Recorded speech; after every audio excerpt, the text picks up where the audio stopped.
Hey everybody, good morning. Hope you guys all had a great weekend. Welcome back. Hopefully you guys got outside, got some exercise, got to enjoy the weather. I know it was nice here. I'm still in Connecticut. I don't leave till like Friday. Thursday or Friday is when I'm going to take off. So definitely looking forward to the trip with my son, road trip. And I know it's going to be exciting and fun and all those things. So yeah, Ain't Buying it just mentioned that Now You See TV wanted to do a duo, so I appreciate that. We're actually working on that. I got an email from Pounders and John Pounders, and we're going to work on that, but I just need time to get over to the place and get adjusted, and he understands that, so it'll probably be middle of June. What I'll do is probably do some kind of a call-in with him, and we'll do a full show. I'm not sure what the subject matter is going to be. We'll probably mostly just be hanging out and talking about various topics. And so I'm excited about that. I don't do too many collaborations, you guys, for good reason. Unfortunately, our truth community can be very divided. Also, it's a lot of guilt by association. Now, most people understand that guilt by association, isn't, you shouldn't be doing that, right? But the trolls have a field day with this kind of stuff. I remember way back when probably about the second or third year my channel had started, like probably 2013, 2014, there was this thing where these, I don't know what you call them, but anyway, they were coming around to the YouTube channel saying, hey, do you want to join this network? And so I joined this network thinking these people were going to help my channel grow. And unfortunately, it became a situation where everyone was like, oh, he's part of that network with all those people. And then they tried to associate me with those other people in that network. And so these are the kinds of things we have to deal with on YouTube, you guys. It's very sad. But so I've learned a lot over the years, and I tend to not do collaborations. But I like these guys. I think they're great. I don't agree with everything that they talk about, but I know that their heart is in the right place. They love God. They're on a journey to find truth. I've seen them, correct things that they say. That's always a good sign when someone comes back and says, hey, maybe we were wrong about this, or our understanding about that grew, and so we're going to, say this. And so those are all good signs, as well as they've used some of the work on this channel. We've had a few mentions on their channel. And they always, say, hey, this is where we got it from, and so on and so forth. So those are all good signs. So I agreed to do a collaboration with Now You See TV, and I'm excited about it. And so hopefully you guys will all be tuning in. So what are we here to do today? Well, remember all the shows that we did about trees being portals? Well, today, you're not going to believe what you're about to see. 2 separate TV series, with the main theme being tree portals. The 2 series are Stranger Things Season 4 and Night Sky. Now I've got these pulled up in a montage here. Here you actually see the 2 tree stumps. Now people thought we were crazy when we started talking about tree stumps being portals. But now we're seeing Hollywood actually copying some of the discoveries that we made. Now we're going to start out with Night Sky. Now this is a TV series about an elderly couple who discovers a strange portal underneath a tree. Let's just back this up a little bit. Underneath a tree that the husband dug up. Why did he dig up the tree? Because the tree was tormenting his wife. She would just sit on the porch and stare at this tree, because it reminded her of their late son, because he would swing on the tree, on a tree swing. And so what you're going to notice is the sacrificial aspect to this, that the son had to die to gain access to the portal. Watch. Through the doorways. They all connect to each other like a network of doorways. That's how I got here. I have to find him. If I can find him, I have a chance. I can start a new life. Now this guy here, he's like the dark son. And they actually call themselves fallen angels in the series. You'll see that at the end of this montage here. But basically, out of the death of her son, this son emerges from the tree portal. Watch. I can start a new life. That's her first son that died. He's on the tree swing.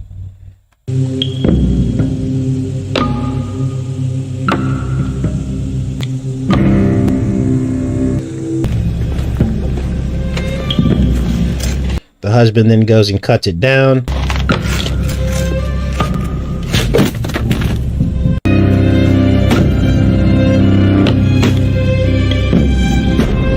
Okay, that's kind of loud. Let's turn this down a little bit.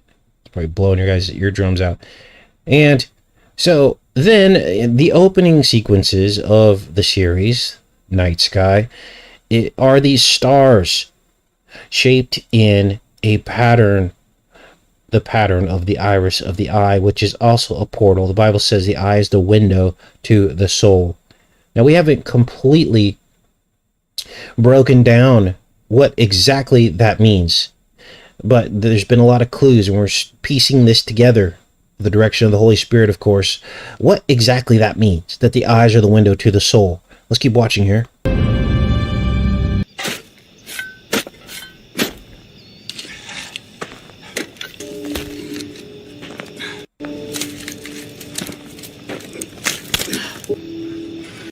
It's getting dark.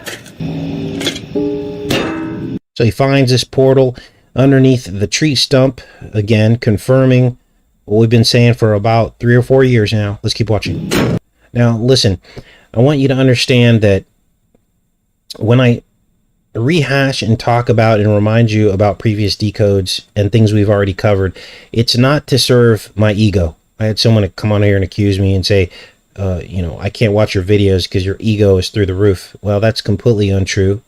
We are a channel of humility. We always give the glory to the Most High. But don't mistake me reminding you of the past work for me trying to pat myself on the back. That's not what I'm intending to do. I'm intending to remind you of the patterns so that you can remember that we had covered that, and so that it all starts to congeal and make sense. Let's keep watching here.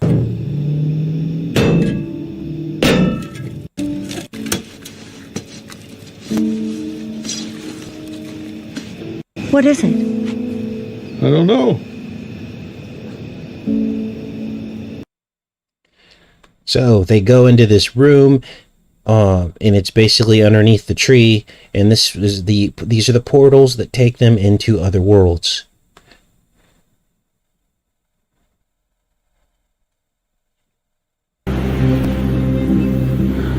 Welcome to the fallen world. Welcome to the fallen world. Now, we aren't going to go too much deeper into Night Sky. Other than that, I did watch the entire season. But that was pretty much most of the symbolism. It didn't get too detailed. It was mostly just about these tree portals.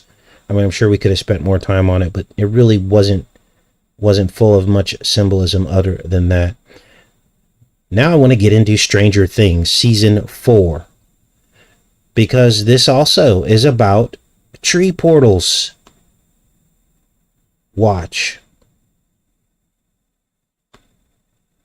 It was like they were on display or something. And then there was this red fog everywhere. It was like a dream, a nightmare.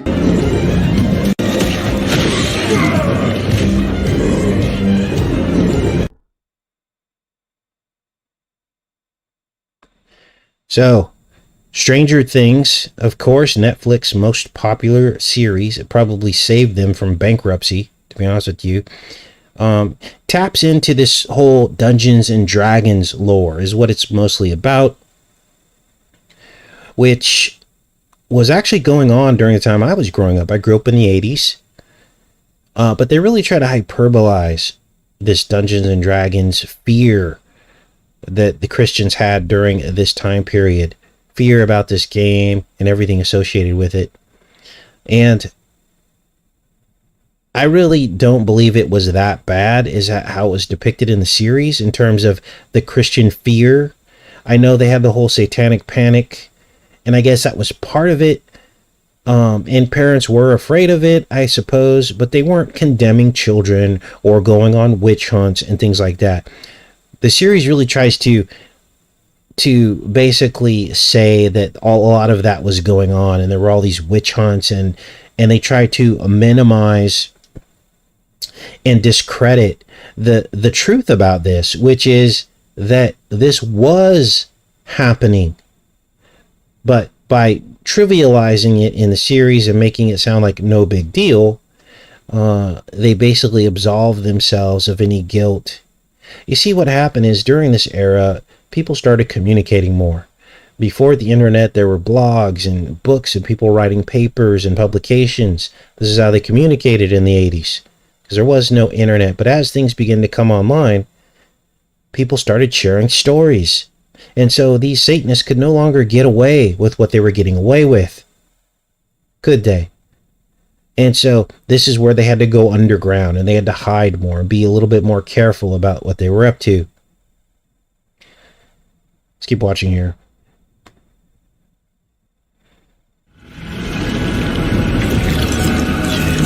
Now, believe it or not, this being a children's series is kind of scary. I tried to hide some of the more graphic parts of this so you guys aren't spiritually affected by this. But basically what the series is about is an alternate and dark universe called the Upside Down. And the Upside Down requires child sacrifice in regular intervals as interdimensional portals are opened to the abyss through these sacrifices. And I believe this is going on in real life. That these tree portals, this is why you have tree worshippers. Not everyone who loves trees is a Satanist, but guess what? They're starting to go down a road where these things are going to start happening to them, because this is all about tree sacrifice. This is why Pan, the horned god, was roaming around in the forest, because it was all about that. Horns are like branches, and this is at the root of this is the tree of evil. At the very root of this, quite literally at the root, right? Pun intended. So in this latest season, they just have a new monster. But this monster is different. He actually looks like a tree, and with roots that go everywhere in the Upside Down. And he hangs his victims from tree stumps and twists them up like gnarled branches when he sacrifices them. So, we were right. This is about the trees. Let's keep watching.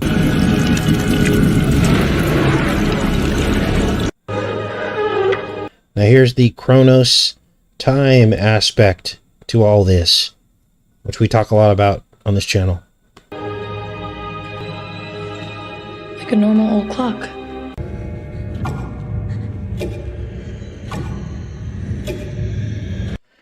And the first several episodes, the time Chronos clock appears on the tree stump, on the tree, what is this called? Not the stump, but the base of the tree, right?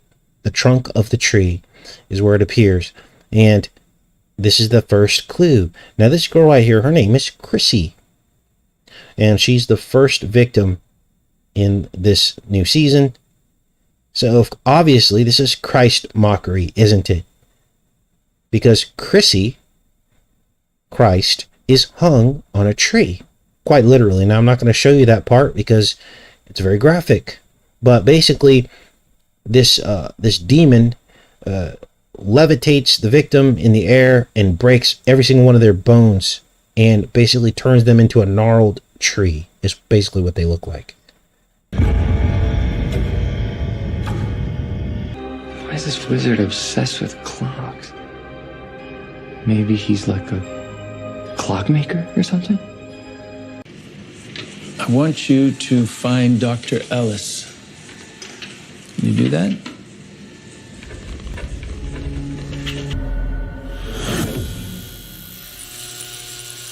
Now, of course, this is the shearing of the sheep ritual. Something we discovered about 6 months ago. This is how they disconnect our portals to the spiritual, to the Most High. they shear our heads. So this is why this is becoming popular. Shearing the sheep, shearing our heads, so that the darkness can be allowed to come in. Now, we saw Thump shaving the head of the commissioner of WWE in his shearing ritual, didn't we? That was all pointing forward to what's happening right now. They knew what was going to happen. He even mentioned some kind of palsy. He mentioned palsy.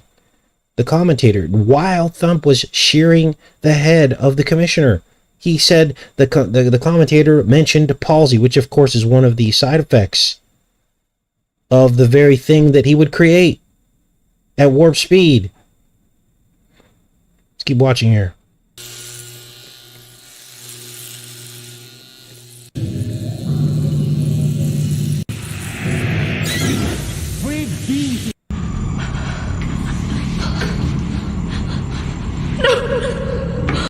Now, interestingly, in the series, all of the children who are especially gifted with these telekinetic powers have their heads shaved.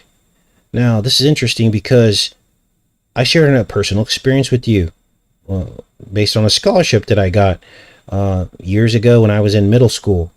And they sent the memo to us in the mail, and it said, no hair clippers allowed, no cutting of the hair during the 4 weeks we were in the program. And as I began watching Stranger Things, I began to see similarities between the program that we were in, the art program, it's supposed to be an art program, and some of the elements of Stranger Things. Now, of course, the opposite happened to me. We didn't have our heads shaved, but maybe they were trying to tap into our hair, which is an extension of the nervous system. Maybe that's what this is all about. Tapping into the nervous system. Now, there's biblical precedent for shearing of the head as an act of humility, as an act of resetting a person's spirituality. This is all throughout the Bible. They talk about baldness and shearing of the hair. Of course, Samson losing his hair, losing his strength. Many passages in the Bible that represent some kind of meaning to this, some kind of spiritual meaning to the shearing of one's head. There's even a passage that talks about sheep, and that when they are being sheared, this is in the Bible, you guys, that they are silent. They sit peacefully. And this is where the Silence of the Lambs title came from. Because as he was going and taking his victims, he was basically gloating about how easy it was, that they just pretty much walked right into his traps. The Silence of the Lambs. This is all very serious stuff, you guys. Now let's keep watching here.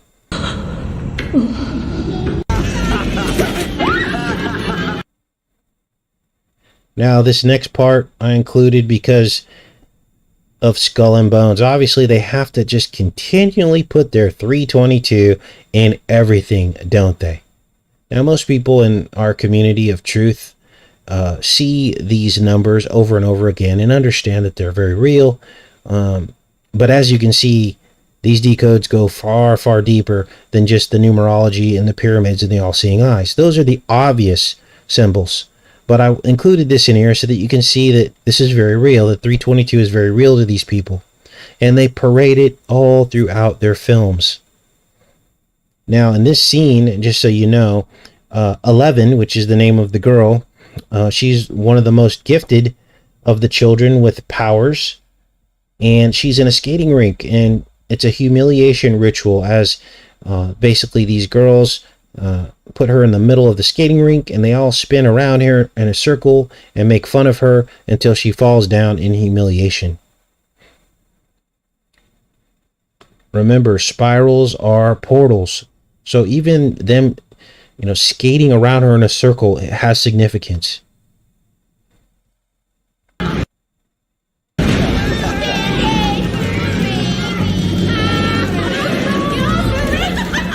Stress, huh? This girl got smacked in the head today at the roller rink. Smacked. Yeah, it was one of those vicious skate attacks. Now, this next part is crazy because every once in a while, I even get my mind blown by some of the stuff that we find here. Because it's crazy. Like, we always talk about words backwards, don't we?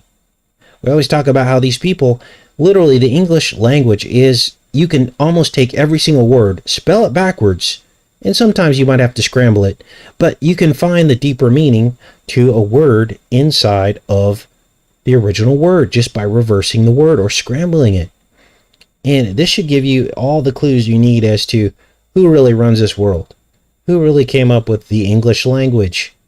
Okay? The people that run the planet, right? US is the most powerful nation in the world. Why do you think that is, even though our economy's in the dump? Why do we still have all this power? Well, I have my thoughts on why that is. Casey, what are you talking about? That doesn't say a tax. Skate backwards doesn't say a tax. Of course it does. Now, of course, this stuff is not exact, but listen to the dialogue. They say it over and over. Well, I repeat it, but skated tax is clearly what they were getting at here. Watch. Hit it head today at the roller rink. Smacked. Yeah, it was one of those vicious skate attacks. Skate attack. Yeah. Can you tell me your name? Angela. Angela. But it wasn't like an ice skate. It was a plastic skate. Yeah. So what was that about? Well, 11 got upset because she was humiliated and she took one of the roller skates and bashed Angela in the head. Angela, of course, Angel. So it's all symbolic, isn't it? Angel was the ringleader who was bullying and harassing her. Now, as I was watching this, I got this overwhelming sense of anger because bullying should not be happening in modern day America. It shouldn't have even been happening in the 1980s. Where are the teachers? Now, I know people have different viewpoints about this. Even some of my peers, they're like, a little bullying's good. No, it's not. Well, would Jesus do that? If we're supposed to be Christians, why is bullying acceptable? That doesn't make you stronger. That's of the devil. And so that kind of stuff angers me. I was always the kid in school, not a kid, but a child, who would stick up for the people that were being bullied. And I would tell people to knock it off, or I would, I was strong, so I would not bully them back, but say something, or I'd stand in the way or give them a stare, like, don't mess with that kid. And so you get this overwhelming sense of helplessness watching this series because there's a lot of bullying going on and nobody does anything about it. They just sit there and watch it. And this is the fault of our school systems. They have intentionally allowed this to happen because it's part of the hazing and grooming ritual to destroy your children and then so they can raise them in their image. It is literally intentional. And then when a child does something back at the people that have been bullying them, all we hear about is their reaction in the news, don't we? All we hear about is how they took out a bunch of other students. That's the part we hear. We don't hear what led up to that, all the failures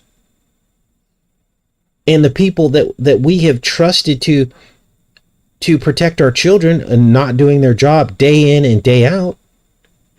Another thing that I noticed and that frustrated me about this series was that they program your children not to tell.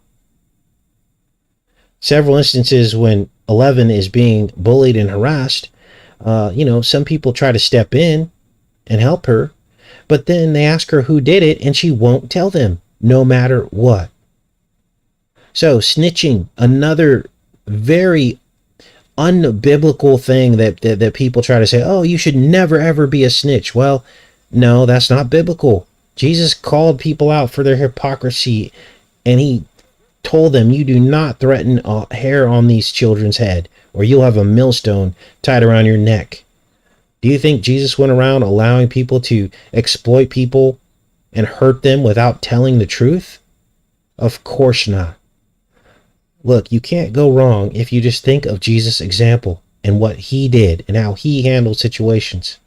Don't give in to the world's belief system of how they handle situations. That's of the devil. So, skate attacks. Very, very real. It was a plastic skate. Yeah. I think it's some kind of leak. I haven't had a chance to fix it with everything going on. Now, of course, the mold aspect appears in the series. We had covered this months ago. We decoded Archive 81. Remember that? That's when we started seeing the mold. The mold made its appearance. Now, mold is the word in the Bible, the Hebrew word that's used to describe leprosy. Leprosy, the Hebrew word, means mold. This is in Leviticus. It also means the mark. So anytime there's demonic activity, you'll see mold appear. Again, we saw this in the Archive 81 decode that we did. Mold basically took over the building as the portal began to open. I'm sorry. Am I in trouble? And now we get into the core of it all. MK Ultra trauma-based mind control. Splitting the personality. Paper clipping the spirit. Twinning the spirit. A small shape inside of a larger shape. A smaller person inside of a larger person. A paperclip. Watch. Trouble? No. The blood supply to the brain is cut off. It scrambles the signals in the brain. You buried these memories long ago. Now, how do they induce this kind of trauma? Well, sensory deprivation is one way. Sensory deprivation chambers, which were prominent throughout the seasons of Stranger Things. And we had decoded this in A Cure for Wellness. When we decoded that film, there was a sensory deprivation chamber that Leonardo DiCaprio is locked in. And we had surmised at that point that these deprivation tanks really represent rebirth. Because you're attached to an umbilical cord in complete darkness, just as you would be in the womb. Except there's a twist, because they are depicting here baptizing you into evil through trauma. The mind can forget how to do things. To eat, to speak, to walk. Our brains have a defense mechanism. Now, of course, erasing of the senses, another strong theme. Forgetting the forgetting. And here's where things get real. Because we, humanity, have been put into one large sensory deprivation chamber. We were isolated from our friends and family. Then we lost our taste and smell, and some people lost their hearing. Yes, Vidco 19 or whatever they used on us caused many people to lose their senses. We've been divided from our families out of fear of catching it. They're preparing us through sensory deprivation for a mass possession ritual event to allow the twin spirit to enter the host. In place to protect it from bad memories, from trauma. It's important for you to not just see your past. In doing so, I believe we can repair your broken signals, but to fully re-experience it. Fully re-experience it. So the demon spirit wakes up in the body and tries to remember its past by repeating its past. just like in the series that we decoded called Embers a few days ago, where the scientist was talking about the exact same thing, about retracing his steps. You see how all these fit together? These themes spanning decades and decades between these Hollywood productions, and it's the same themes repeating. Now, tomorrow, I discovered something pretty amazing, and we're going to get into this tomorrow. I don't want to give it all away, but here you see the twin spirits inhabiting the body. This is an ancient Egyptian relief, Set and Horus, and they're twisting the two seeds together, and then rebirth, animation, resurrection is happening at the top. We'll break all that down on tomorrow's show, but let's keep going with Stranger Things, because here we go again. This pattern of disease and cure. Apollo is the disease, and Apollo is the cure. And I saved the best for last because you're going to hear it in their own words right now. What if I'm not good? What if I'm the monster? But this evil is like a virus.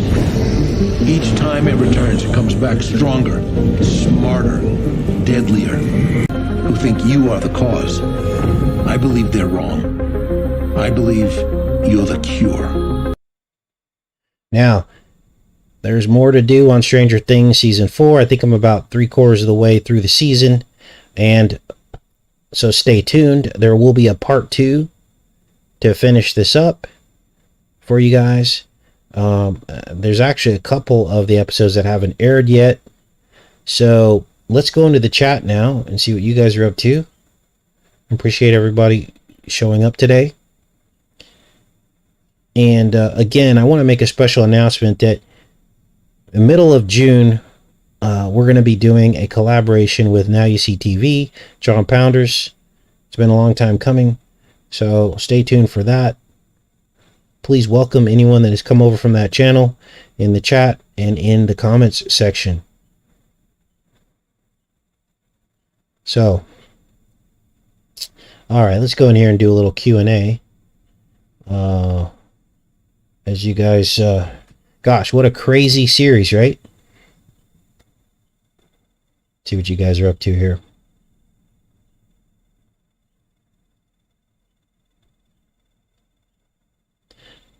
All right. So, do you guys understand the concept of a deprivation chamber? I know it's a little bit hard to understand, but basically it's a rebirth. It's a baptism ritual, a dark baptism, because literally rebirth and baptism is synonymous with childbirth. You're immersed in waters with an umbilical cord, a narrow gate, and that's how you get through the narrow gate to get to Christ. You immerse yourself in water and you go through the narrow gate. This is why it's called rebirth. So I want you to understand what they were really depicting there, because 11 is born again into darkness. It's when she gets her supernatural powers back in the series. So Kanan says, do a collab with Zen Garcia. I know Zen, and we were a lot closer like earlier in this YouTube channel, and I haven't talked to him in a very long time, but his ideas are a little bit different. And I know he's friends with JK, and he has very different beliefs about the serpent seed. I don't believe we're fallen angels. I don't believe that Adam did it with Satan, because 1 Timothy is clear about Adam's role in the sin. Also, we have, the Bible says that angels have their own estate. We are not fallen angels. But there was some corruption of the seed line, and the devil was responsible. I don't know how he did it, but he did it. And the same thing happened before the flood. They corrupted the seed line. This is why the Nephilim were born, right? The giants in the earth in those days and after. So their ideas are a little bit different. So again, this is why you got to watch out for collaborations, right? But again, I like Zen. I like him a lot. But I don't completely agree with his viewpoint on that particular topic. Rest of his work, I think, is pretty great. JK, on the other hand, not a big fan of him. You know, we butt heads often because of the ego and my feeling that he has kind of copied some of the work on this channel over the years. I don't know that for a fact. And that could have just been happening by accident, but it was just really weird. For many, many years that was happening. So, not a big fan of him. And thinking he's the angel of the Church of Philadelphia and calling himself a prophet and all that. Not a big fan of that. I think most of the prophets in the Bible were very, very humble people. And I just don't see that. I don't think God would send a prophet who holds themselves in such high regard. So I'll just say that on that. But anyway, I know some of you follow him. That's fine. I'm not going to not like you for it. I love all of you. So, all right. What else do we have here? Move on to other things.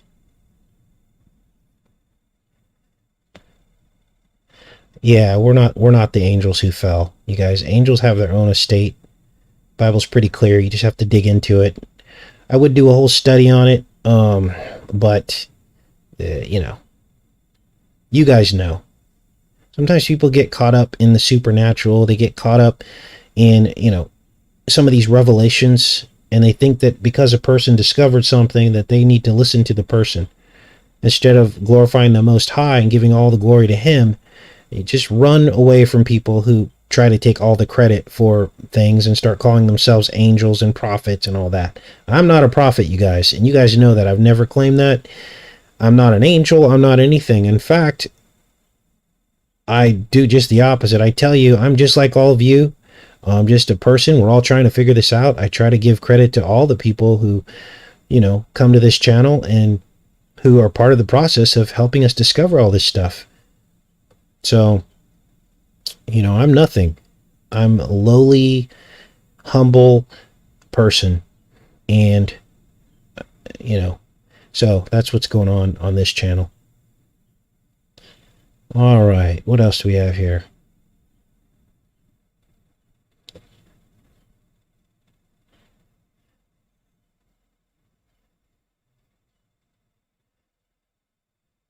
Yes, we need to pray for people who are led astray, you know, for whatever reason, okay? People who worship people instead of God. We got to pray for those people, obviously.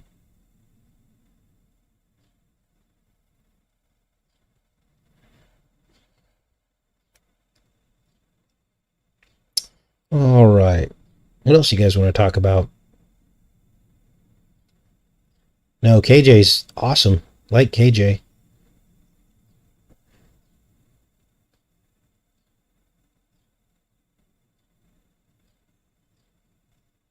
I'm not hating on anybody.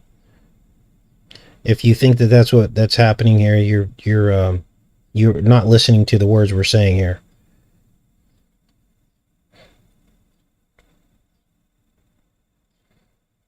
All right.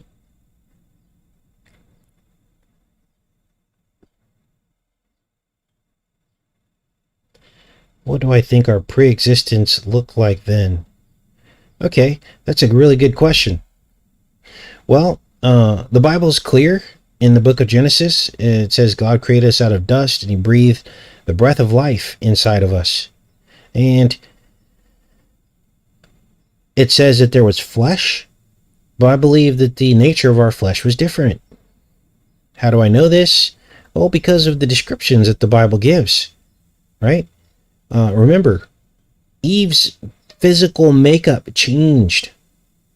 How? Well, for one, she developed birth pangs. So obviously there were no birth pangs before that. because that was part of the curse of being in the fallen world. Birth pangs. And so there's that one aspect to it. So that suggested a change in the physiology, right? Also, we know that Adam began to sweat. That's also in the book of Genesis. And so his physiology changed as well. Now, do we know exactly what our likeness was before the fall of man? No, we do not. There's no specific description given. But what I think it is that we were more like loosely put together, put it that way, like almost like partially spiritual and partially like fleshly. And then when sin entered the world, we began to condense into what we are now. And we began to be more of the likeness of the beasts instead of the image of God. Who knows? Maybe we were like trees before that. Maybe we had much more of a likeness of a tree in the spiritual, with limbs and a tree trunk and a crown of your head. I mean, who knows? I don't know. But so those are my thoughts on what our likeness was. Yes, and the whole naked thing. Yes. What did that really mean? Was it that we were really naked, or was it something else? Now, we do have anecdotal evidence throughout the Bible about nakedness, and I don't think it means what we think it means. I don't think a person was literally standing there naked. I think it has something to do with your covering.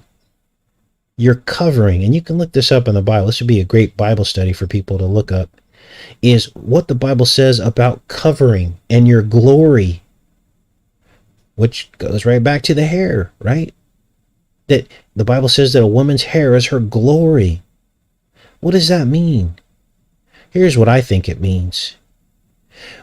The beauty of a woman and the hair, it somehow spiritually affects a man, doesn't it? And maybe that's the glory. It's what a man sees as beauty in the woman. It's somehow spiritually connecting him and draws him towards her. Maybe that's what the Bible means by the glory of a woman, is her hair. It's what bonds the man. And you get a very different feeling when you see a woman with her head shaved, don't you? It does just the opposite. For a man, it can like repulse the man or turn him away from her. So, I don't know. These are just some thoughts. I'm just thinking out loud. Okay? So, these are just, things to think about. Some people believe that your hair is an extension of your nervous system. And I believe that that is probably the case as well. All right. I think we had some people sleeping in today. I got a little bit of a smaller group today. But I love all of you who showed up. And I guess the rest of the people will catch it on the flip side. Yes, it's a covering. Now, there's also another...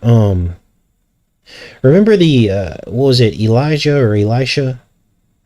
He got the mantle from the prophet Elijah, and he was walking up a hill, and these boys started mocking him and calling him Baldy.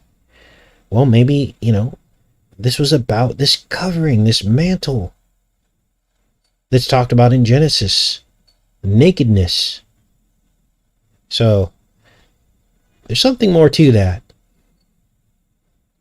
Something more to it.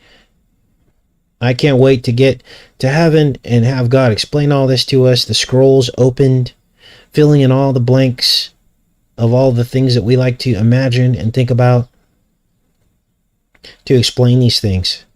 To me, it's just amazing. Never any shortage of interest in the Word, is there? All right. So, what else? Many of you mentioned, talking about trees and your hair connection. Remember the movie Avatar? They would use their hair to connect to each other. It was like their interface. They could download information through the hair. And what was that film all about? It was all about the trees, wasn't it?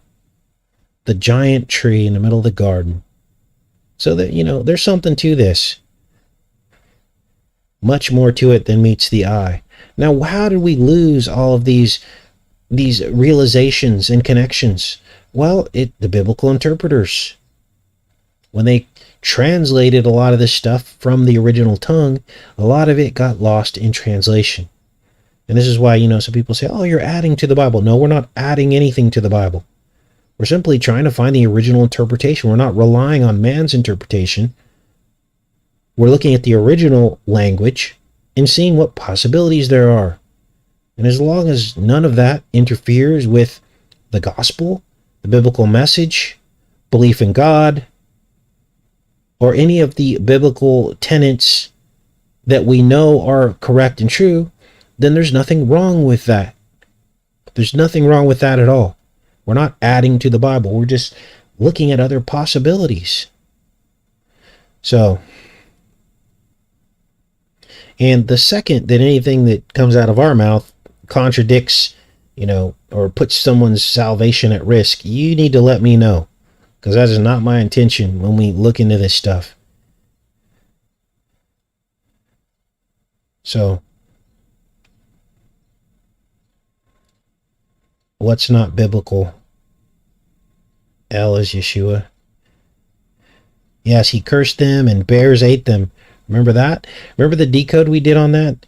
Where the bears that ate the boys who were making fun of Elisha, we were like, okay, what's that about? Well, guess what? When bears go into hibernation, they get alopecia. They go bald. See, with God, the punishment always fits the crime. So the boys making fun of bald Elijah were eaten up by bald bears. Interesting, right?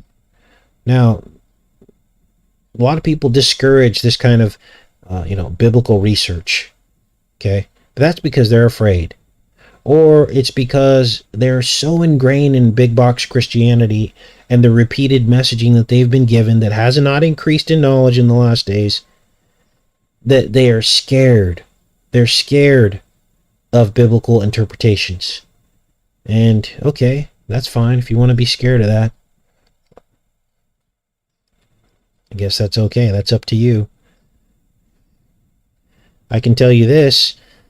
What has biblical interpretation done for the big box Christian church? Hasn't done really a thing, has it? Because those are the very people who worship a man who has completely shown already who he is in his past. Money-loving, women-loving, inappropriate to his own daughter. And we've seen that, and still these people believe in him. The very same people that stood in line to take the venom. So, the people that criticize this channel, it's because they want people to remain in ignorance and go right along with the agenda and believe the lies. So, all right.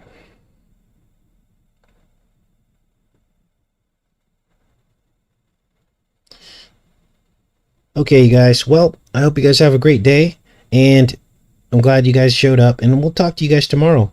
Take care and be safe, everybody.